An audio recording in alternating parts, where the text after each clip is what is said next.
Bonjour et bienvenue. Aujourd'hui, on va s'intéresser à une question essentielle. Comment on gère les désaccords quand une relation démarre à peine? C'est un sujet qu'on a tendance à mettre de côté mais qui est pourtant la clé pour construire quelque chose de solide. Alors, allons droit au but. Il y a cette idée reçue, cette petite voix qui nous inquiète tous un peu. Un conflit qui arrive très tôt dans une relation, c'est forcément mauvais signe. On pense tout de suite, oula, si on en est déjà à se disputer, c'est peut-être qu'on n'est tout simplement pas compatibles. Mais en réalité, c'est une toute autre histoire. La vraie clé, elle est là. Ce qui fait la force d'une connexion, ce n'est pas le fait de ne jamais avoir de problème. Pas du tout. C'est la capacité à réparer après. C'est un changement de perspective qui change absolument tout.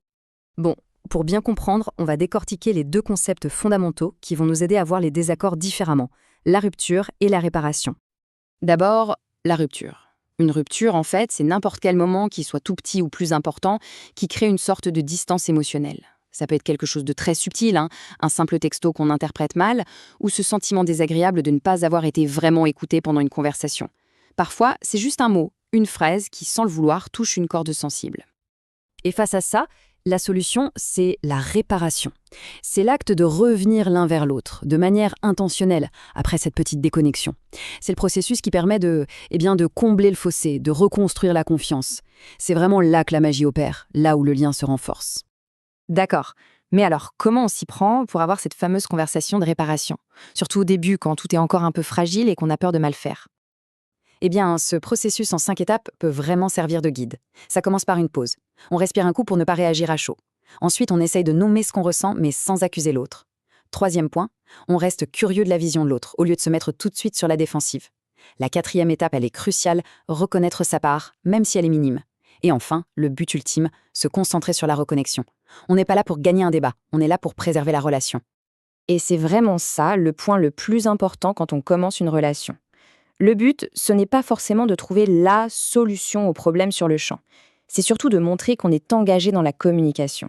C'est une façon de dire « notre relation est importante pour moi et je suis prêt à faire des efforts pour qu'elle fonctionne ».